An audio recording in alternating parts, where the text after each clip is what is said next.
Hello, আসসালামু আলাইকুম। আমি আপনাদের ভাই, বন্ধু যাই ভাবেন, বাজিদ বোসামি দিনান, certified nutritionist, masters in nutrition and food science. আমি আজকে চেস্ট ওয়ার্কআউট করব।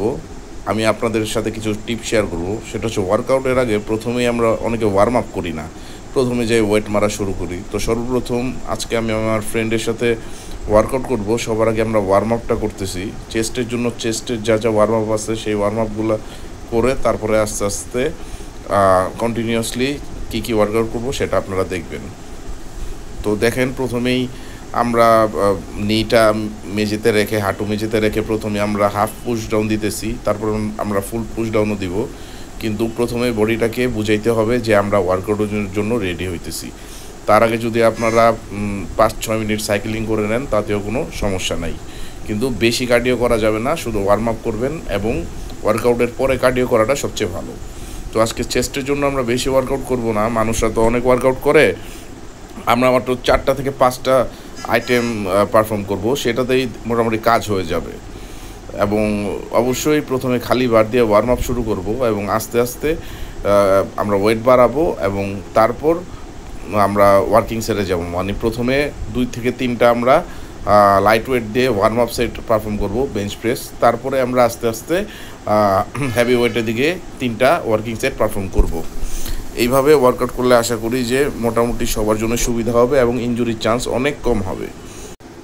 3 সেট ভালোভাবে ফ্ল্যাট বেঞ্চ প্রেস মারার পর আমরা চলে যাব এখন আপার বেঞ্চ প্রেসে। যেহেতু আমাদের বডি এখন ওয়ার্ম আপ অবস্থায় আছে, তাই ডিরেক্ট একটু হ্যাভি ওয়েটেই শুরু করতেছি। আমার ফ্রেন্ড যেহেতু নতুন, তাকে 10 দিছি, আমি 20 দিয়ে শুরু করতেছি। দেখেন কত সুন্দরভাবে স্লো এবং স্টেডিভাবে ওয়ার্কআউটটা করতেছে, কত সুন্দরভাবে নামাইতেছে, উঠাইতেছে, একদম কন্ট্রোল। ওয়েটটা যখন মারবেন সবসময় কন্ট্রোল রাখতে হবে। এবং যে মাসালে ওয়ার্কআউট করবেন, যেমন চেস্টের মাসাল দিয়েই মানে ওয়েটটা উঠাইতে হবে, ব্রেনটা ওই জায়গায় ফোকাস করতে হইব।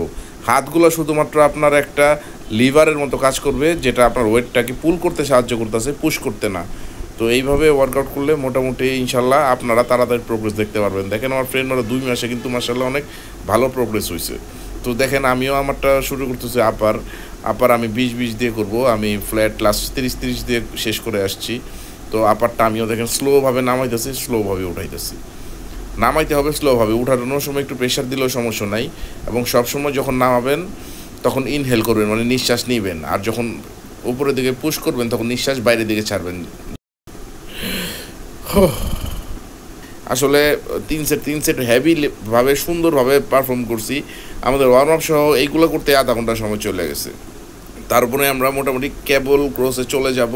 কেবল ক্রস মারার পর আমরা মানে 4টা থেকে 5টা আইটেমেই চেস্ট শেষ এবং 50 মিনিট থেকে 1 ঘন্টার মধ্যে ওয়ার্কআউট শেষ।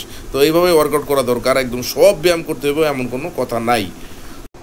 ফ্ল্যাট বেঞ্চ প্রেস এবং আপার বেঞ্চ প্রেস মারার পর চলে আসলাম আমরা ক্রস ওভার মেশিনে। এখানে আমরা কেবল ক্রস ওভার দিয়ে কেবল ফ্লাই পারফর্ম করব। এটা কেবল ক্রস ওভার চেস্ট কেবল ফ্লাই। এটা হচ্ছে আমরা আপার চেস্টের জন্য ওয়ার্কআউট করতেছি। যখন উঠাবো তখন সুন্দর আপার চেস্টে স্কুইজ করব, সুন্দর করে ফিল করব এবং স্লোলি নামাবো। ওয়েটটা যেন সবসময় কন্ট্রোল থাকবে। এখানে একটু লাইট ওয়েট দিয়ে ব্যায়াম করার চেষ্টা করবেন যেন মাসালে ফিল করা যায়। হ্যাভি ওয়েট দিয়ে ব্যায়াম করার কোনো দরকার নেই। এটা হচ্ছে আপনার আইসোলেশন ওয়ার্কআউট। এই ক্ষেত্রে আপনার বডির যে শেপগুলা, সেইগুলা চেস্টের শেপ ছোটো ছোটো ফাইবারে এগুলা হিট করবে যেহেতু। তো এটা একটু লাইট ওয়েট দিয়ে সুন্দর করে পারফর্ম করব এই ওয়ার্কআউটটা।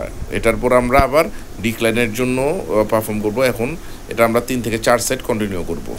ডিক্লাইন মারার সময় সবসময় মনে রাখতে হবে যে স্লো ওয়েটটা যখন ছাড়বো আমরা তখন স্লোভাবে ছাড়বো এবং পুশ করব নিচের দিকে।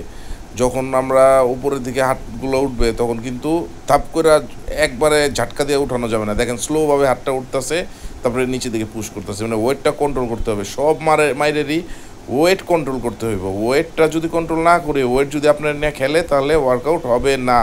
তো এইটা আপনারা সবসময় মাথায় রাখবেন যে ওয়েটটা কন্ট্রোল করে ছাড়তে হবে এবং পুশ করতে হবে। ডিক্লাইন, হ্যাঁ সুন্দর, হ্যাঁ নিচে আর একটু হাতটা একটু ছড়াইবো, হ্যাঁ হ্যাঁ নিচে, হ্যাঁ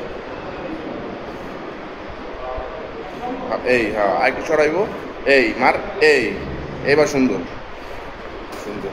ডিক্লাইন চেস্টের জন্য ওয়ার্কআউট করাইতেছি। এই সুন্দর, যখন ছড় আসতে থেকে শোল্ডার আর ডেল্ট রেস্ট তো পুরো বোঝা যায়। মাশাল্লাহ। আজকে মোটামুটি এই তো আপারের জন্য কেবল ক্রস ওভার মারলাম, তারপর ডিক্লাইন, এরপরে আমরা পেক টেক ফ্লাই মেরে দেবো ফ্ল্যাটটা, বাস মোটামুটি শেষ। ট্রাইসেপ মারার আজকে সময় নেই।